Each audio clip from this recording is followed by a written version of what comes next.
Why, hello, hi. It is me, it is I, Small Town Didi, your Akadi on the internet, and I'm back. We're back, you guys. Coffee in hand. We're back to being these people. Candle. Okay, because I made it. I'm just trying to show you guys because I made it. It's cute, hey. Doesn't burn really well, but we'll fix that. I didn't need to cough until I turned this camera on. Now all of a sudden I need to be clearing my throat and whatever. We're back to wrap things up with the Real Housewives of Durban. The ladies from Durban gave us a good season, you know. It got toxic in parts, but it was real. There was grit there were chats to be had, there were things to reflect on, and the wrap-up was pretty, so let's just get into it. Blake gets into asking Slee about her initiation. Please do like, comment, and subscribe. Do let your people know about me. Let them know there's a girl on the internet doing reviews that you like and you need them to subscribe. Okay, let's see where we can get me with these numbers by the end of the year. I don't even have a number that I can say I want to be at by the end of the year, because we are growing at such a painful snail pace where I'm just like, let me just do what I like to do, which is sit here and talk to you guys. My Blair asked Lee about her initiation, how that's been going and what that journey is, and she says she's still in the process. He was asking where she's at with it, and then he also talks about Nonku and her ministry, because she's a pastor, I think, you know. And they show clips of them and or Nonku rather praying for her people and stuff, and praying for Bali, and see things that happened that are tied to her faith through the season. And then they segue into, have you realized that you use God, or you use this particular phrase, which is God fights for me? You start shit basically, and then halfway when it gets too hot and you can't handle the heat, it's God fights for me. And she says she's not doing that in any kind of way, but it's the Lord searches your heart and he knows where she's at, because she struggles to articulate herself sometimes when things get to be, I think when in the heat of things, you know, those of us who have a way with words think that everybody just they can have words, and it's not a thing. It's not a thing for everybody. Nonko's lying though. Nonko has words. And she says, you know, she has a difficult time expressing herself sometimes, and so she just feels like if she says God will fight for her, you know, he knows her heart and he knows where she, I don't know if God knows her, guys, I really don't. But anyway, that's why she says she does that a lot, because I think we've all called her out on that. I've done so in some reviews on here. Disgusting. Slee, they get into asking Slee about the things on social media. I'm not sure if I discussed this in other reviews. I think I have, but I didn't find the clips. I hadn't saved them, and I've searched them, see if they come up. I don't know what keywords I'll use about Slee and her aunt, right? They're saying that the person she was with for 6 years, or she's running after, while not being you know, the mom she would have liked to be for her kids. They say the person was married to her late aunt. And she says, you know, Mable asked her, okay, what is going on here? What are these stories that you were, and what happened? You know, how did you end up splitting from this person? And she says the stories are a lie, and Nonko does something with her face. They make sure to pan out to her to get her reactions. Annie as well, everybody's body language is telling. And I don't believe Slee. I've seen pictures of this woman that they're talking about. She looks like a copy of this woman, by the way.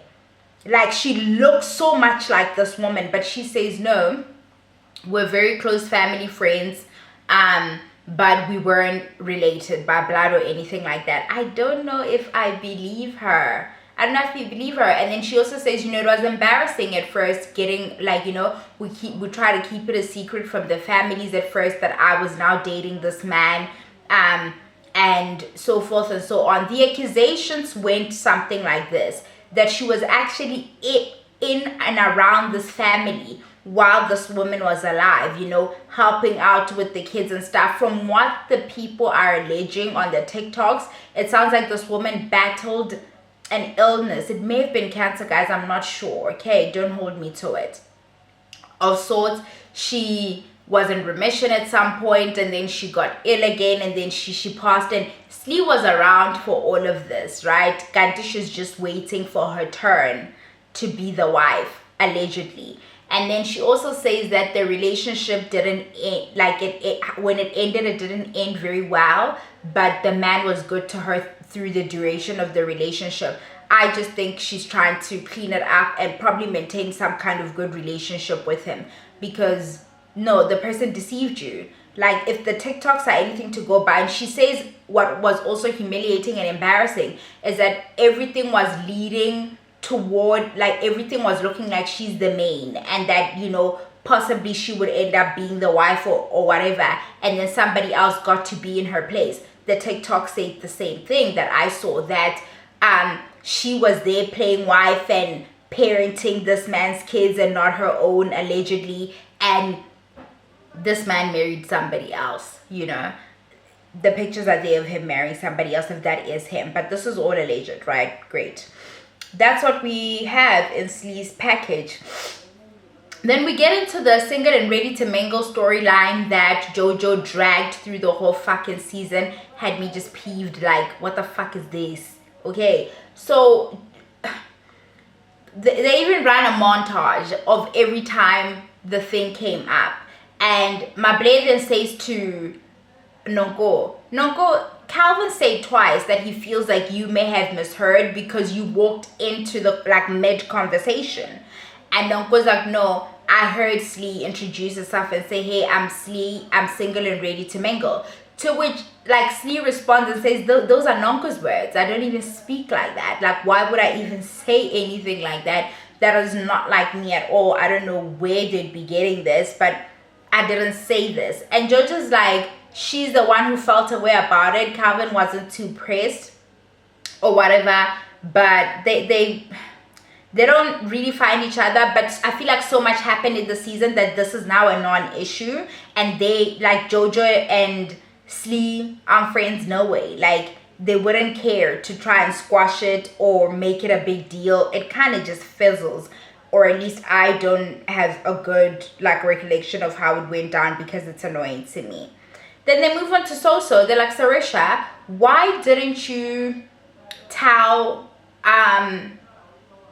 Annie exactly what Sane had said, in that Sane had fessed up to saying that Annie slept her way to the top, and then they show us the footage of Sane admitting this to Sarisha, and then footage of Sarisha later in the day at dinner not saying what Sane said, right? And then Mable asks Soso this, and then Annie interjects and she's like, I must say this because I feel like people are going to be asking me why I'm not holding Soso accountable. It's because I already knew. This is Annie.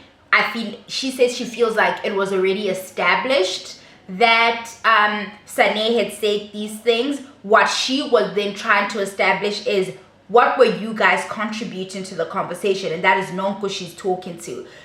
I feel like she is giving Sarisha a way out, and people do that in friendship sometimes. I'm not saying it's right, but I'm still very confused. Like, I walk away confused as to why Sarisha chose to play it the way she did, but then they apologized to Nonko, you know? The one thing about the ladies in this episode, a lot of apologies went back and forth and they felt sincere. The apologies felt sincere because I think I've grown to understand, even in all their remorse and stuff, I don't think they also said this, and I believe them. There isn't malice in their tit for tat type things. Like, there isn't a deep-seated, I hate this bitch and I wish something bad would happen to her. It's really just a clash of personalities, a clash of opinions, like surface stuff. I don't think there's like a deep-seated I don't like you thing. So I think maybe that's why they're able to apologize, and for the apology to come across as sincere on camera. They apologize and Nonko accepts the apology. And I still don't understand why Soso did what she did.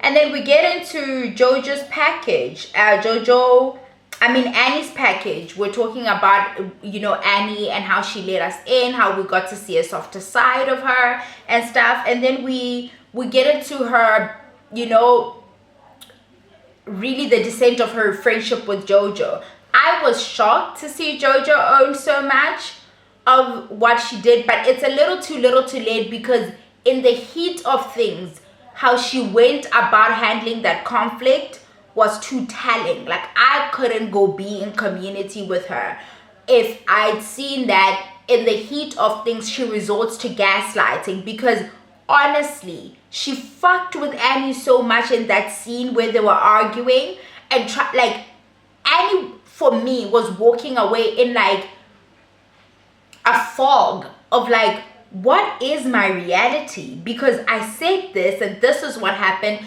to which Joe then explains. My coffee's gone cold because I've been talking to you guys. Yo, guys, it's alright.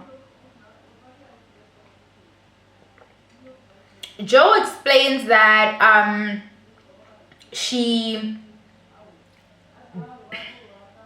there's clearly been a breakdown in communication here, right?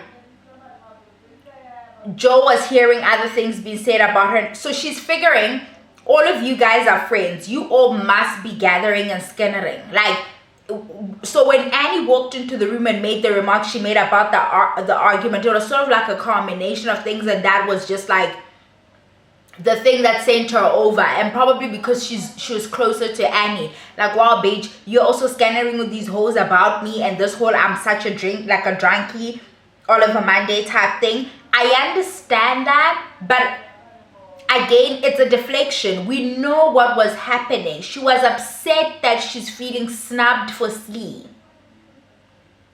It's not so much about the alcohol shit. She felt like Maria was, it was like the rich girls are over there and she's not in with them and she's feeling excluded. And I feel like that didn't get addressed, right? Because she was able to tell Annie that she's been, you know, outcasted before, and she's choosing to let things go with Slee because she's feeling like she's being pushed out of the group. She said that in scene when they're at the picnic at her house, just her and Annie. And that's why she was choosing to, like, you know, let bygones really with Slee. So this has nothing to do with people talking about her and, or she's such a, like, a heavy drinker, or she's like drinking now and it's altering her behavior. No, bitch. You are mad that the cool girlies were making nice with this other girl that you and your good friend Nonko tried to other. Like, I don't know why we didn't veer off into this chat, but we didn't. They apologized to each other.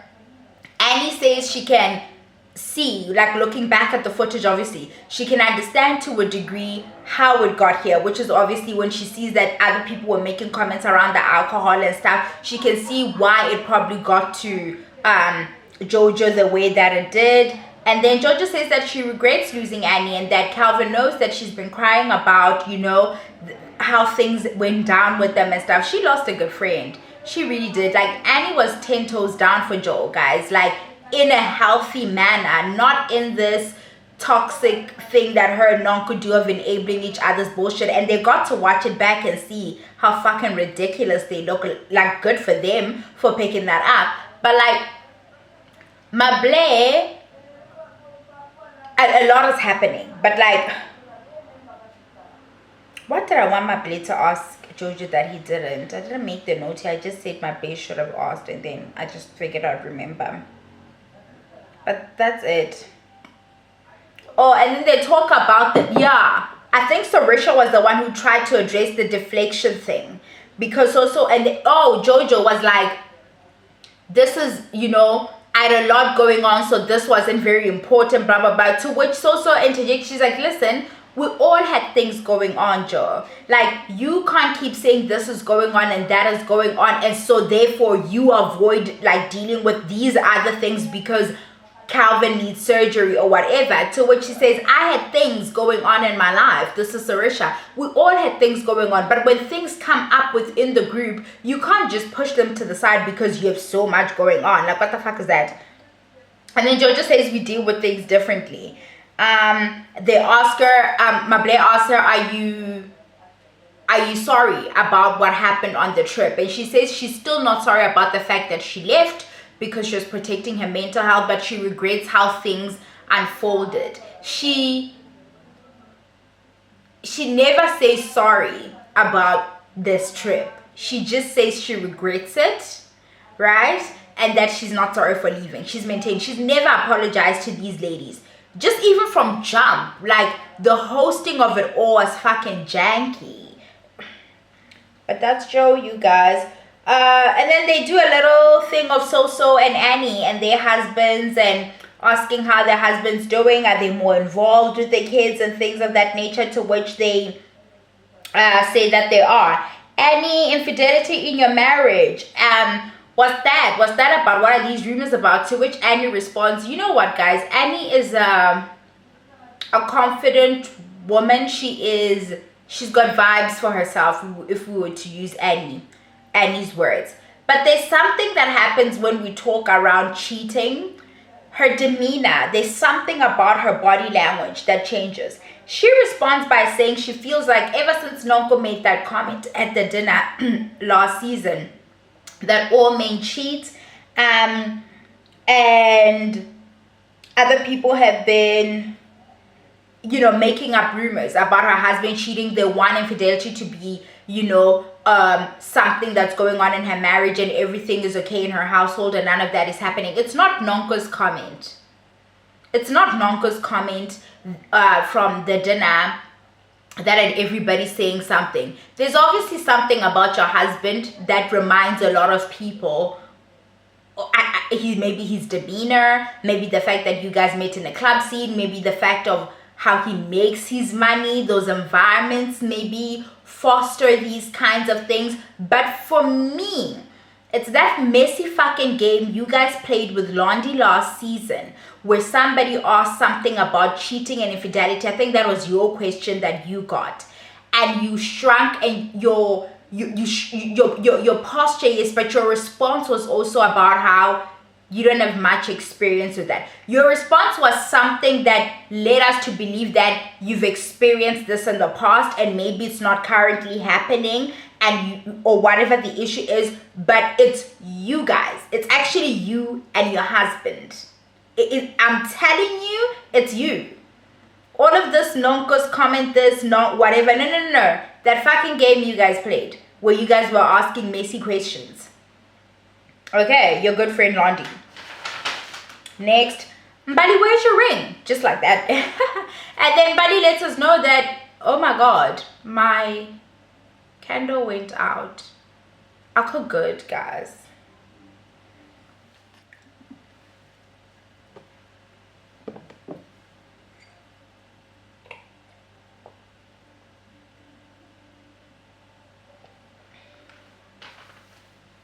Where's your ring, Mbali? Mbali says, she doesn't have one.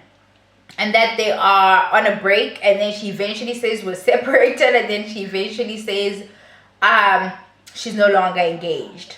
That relationship was never gonna work. That man was a young broke artist, and maybe I don't know what happened, and I'm not even gonna speculate, but no, it was never going anywhere.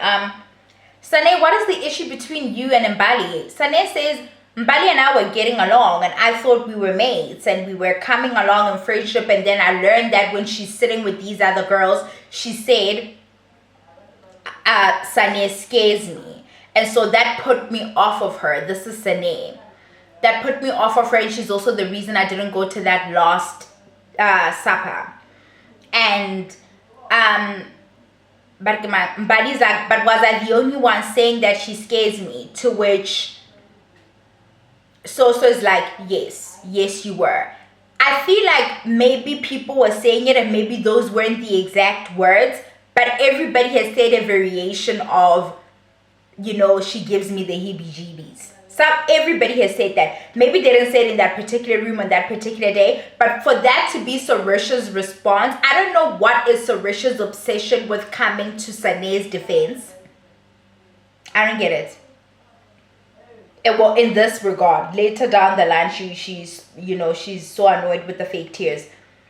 And then George is like, but Sane, you're lying. Like, Mbali isn't the reason you didn't come to the dinner. Production didn't allow you to the dinner because you threatened me. You threatened my life, and I had a panic attack. This is Jojo, and they had to call the paramedics. So she pulled a full-on white woman stunt here. And apparently Sane couldn't come and film with them. Sana needs all the screen time she can get. She's clearly hungry for it. So I was also confused as to why she would opt out of that dinner. But now we know, right? We get into Slee and Nonko's package and their relationship, For the most, you know what, it took up most of the episode for me anyway. Again, very sincere. We see them apologizing. Nonko's like, looking back, I was so disgusted at myself when I was seeing these episodes as to how have I become this person. Because you didn't correct from last season. Because everybody was cool with or not cool, but nobody was sticking up for Mabusi properly. Like, nobody was calling you out on your bullshit good and proper. So you felt like, it's nothing. Like, you being shitty to Mabusi last season, right? Because you weren't reprimanded really for that, and nobody was like, yo, you move mad, girl, like you're fucked up for this. Nobody was saying that. So then going into the season, you moved like you hadn't done shit wrong, only for you to repeat the same mistake. But this time, people were like, wait, hold up, right? Why? Because they like Slee because she's pretty.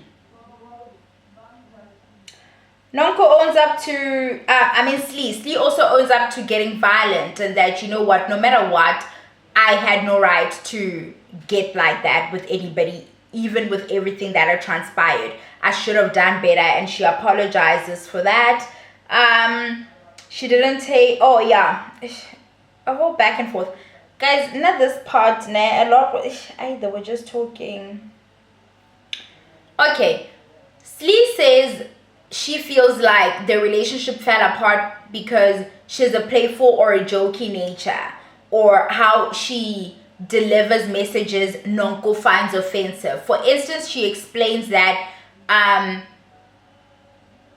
Nonko does this thing where she's like, oh, take pictures of me, or do this, or do that. And then I'd communicated to her, listen, I'm not your photographer, and I'm not your fan, I am your friend. So she likes to treat people like assistants, like hanger-oners, like type things. Maybe she's used to having leech kind of people, or people leech off of her, around her. So she's used to doing these kinds of things where she doesn't know how to be in proper community and sisterhood with somebody and recognize somebody as an equal in friendship, And Sane's like, I kept trying to correct that behavior, and sometimes maybe my approach to correcting that behavior, those things were offensive to her, which is typical. If you're not like accustomed to being told when you're doing something wrong, you tend to, when you're being told that you're doing something wrong, you think it's such a personal attack.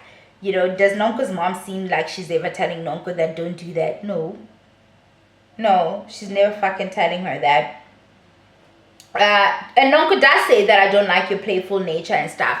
Nonko also explains why she took to Slee, that they sat and they bonded, and when Slee moved in, and then their daughters, bonded, and their friends and stuff, and she felt like they were instantly so vulnerable with each other when they met, that was like, that's my girl, and everything. So she didn't mean for things to go the way they did, and when she gossiped about her to Mbali, it was from a place of anger. Then she tries to say to Mbali, but did I use the word broke? Semantics. And Mbali holds like her ground. She's like, no, you said that. You did say that she's broke. Those were the exact words that you used. But anyway, Nonko apologizes. Slee accepts the apology. And then they ask Sarisha then, what are the receipts that you'd said you're bringing to the reunion? And Sarisha turns to Slee and she says, in light of what just transpired, you and Nonko seem to have squashed this. I don't feel I want to share these. And to which Slee also agrees that this is no longer necessary, because it's not a fight anymore. Everybody's put their sword down. But Nonko's in her feels, and she's like, no, you've not put this out there, right? You've put out ideas out there that I'm broken, I owe people, but now you don't want to talk about what it is, And my Blaze like, they're trying to, by not sharing these things, they are trying to not cause the kind of harm that you caused by saying what you said about Slee. But the harm has been caused regardless, right? If I thought that Slee is broke and borrowing money, Sarisha, the rich woman in the group, simply suggesting that Nonko's the same, I now believe it. Do you see what I'm saying? Like, the damage has been caused regardless. So you may as well back up the shit that you want to say, right? You may as well come forth. I understand why they didn't want to, but I also understand why Nonko was like, you guys can't say this about me and not have the proof and just have it be that you said it, right? And she's like, you know, Sarisha, we know things about you as well. And Sarisha says that she is, what did Soso say? She has nothing to hide. Bullshit. You don't become that wealthy by being clean and innocent. Capitalism is not built like that. That's not how it works. Maybe not you, but that man you're married to, and so by association, whatever shit happens to him, he's affording you this lifestyle. It will blow back on you, right? I know you were a maid woman before him, but at this level, were you? No. Nobody's clean and nobody's innocent, especially people with wealth. Do you understand? The skeletons in wealthy people's closets, scary. So I don't know why Sarisha would invite anybody to look into her. I don't know. You don't know what they're going to find about Uncle Viv. I love how we're all calling him Uncle Viv. Because he old. Nonko apologizes to Annie about the drunk girl comment, and Annie accepts the apology. Nonko, no, that's it. That's it in this part anyway. Nonko, everybody's being so sincere in their apology, you know. Slee again owns up to getting physical with Nonko and stuff, and then Sane fake apologizes and nobody's feeling it. Do you know what's happened with Sane? And I said this when she came in. She was supposed to be a disruptor. I think they brought her in feeling like the girls weren't going to have enough drama among themselves. So let's bring in an outside force who isn't invested emotionally in any of these women, and let's just bring her in here to stir shit, to carry on mess, to just like have shit and just type shit. And it backfired miserably, right? Because these women have their bond. Whether or not it's good, it's bad, they have all established that there's no malice in their hearts for each other. And she's on the outside acting mad, fucking crazy. She's feeling excluded now, so she now is realizing, oh, people are making up, I better get in here and try to make nice. Sanen, the last episode, who said, I want to apologize to Annie because, well, she's not going to take my apology anyway, right? Because she's a funny girl, right? She thinks she's being cute around people's feelings and things of that nature. And then when she sees that other people are being real and vulnerable, then she wants to jump back in because now her strategy, it's like, girl, fuck this. She tries to fake apologize to Annie, and Annie's like, you know what? You're apologizing for everything that transpired on the show, but what about everything that was happening outside during airing? Not even things that happened while filming. Every time an episode came out during the week, you would go out there and you would say this, you would go to blogs and stuff, to which Sania responds to Annie, you know what?